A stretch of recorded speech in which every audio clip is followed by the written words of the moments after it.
Now to Washington, where House Democrats are moving forward on a vote Friday on President Biden's nearly $2 trillion COVID relief package. The plan includes a third round of stimulus checks, this time worth up to $1,400 each. Millions of Americans have used the first two payments to buy daily essentials and pay bills during the pandemic, but some are also saving the checks instead of spending them. So where would another round of checks likely go? Here's ABC's Elizabeth Schulze.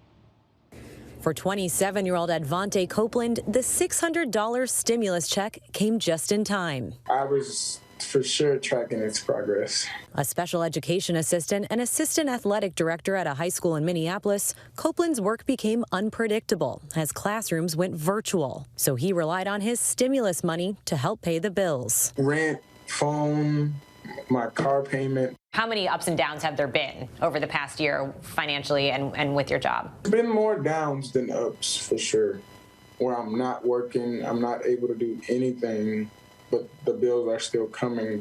Census Bureau data shows 80% of households earning less than $75,000 per year initially use their stimulus checks to pay for expenses, with food, utilities, household supplies, and rent at the top of the list. Copeland says for Americans like him struggling to make ends meet, the direct payments are a lifeline. If they're working a small-end job and all of their money goes to food and gas and household appliances, then they're left with literally chump change. The federal government has sent 2 rounds of tax-exempt checks to Americans in the past year. $1,200 last spring and another $600 at the end of the year for individuals making up to $75,000 or couples earning up to $150,000. New data from the Commerce Department showed the most recent checks contributed to a spike in retail sales in January in categories from furniture to appliances to clothes. And now President Biden promises additional $1,400 payments as part of his $1.9 trillion COVID relief package. We will finish the job of getting a total of $2,000 in cash relief to people who need it the most. The $600 already appropriated is simply not enough. It would be difficult to find a worse use of money in an economic relief and stimulus plan. Michael Strain is the director of economic policy studies at the American Enterprise Institute, a conservative think tank. He says the next round of checks will cost an additional $500 billion. I am concerned about what might happen when the government spends another $1.9 trillion of borrowed deficit finance money. He makes the case for more targeted stimulus, pointing to data showing that while lower-income households spend their stimulus checks, higher-income families were more likely to save or invest them. But the White House says it's not just low-income households in need of help. I think what's important to the president is that we don't lose sight of people in the middle of the income scale who continue to struggle with both the health and economic fallout from this crisis, and these checks target them effectively and efficiently. Some Americans are also using the money to pay off debts.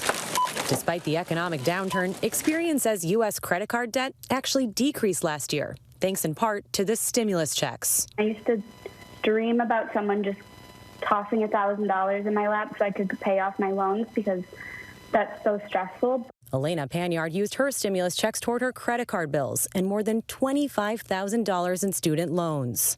She says she would have preferred to spend them entirely on local businesses, but couldn't pass up a chance to chip away at the pile of debt.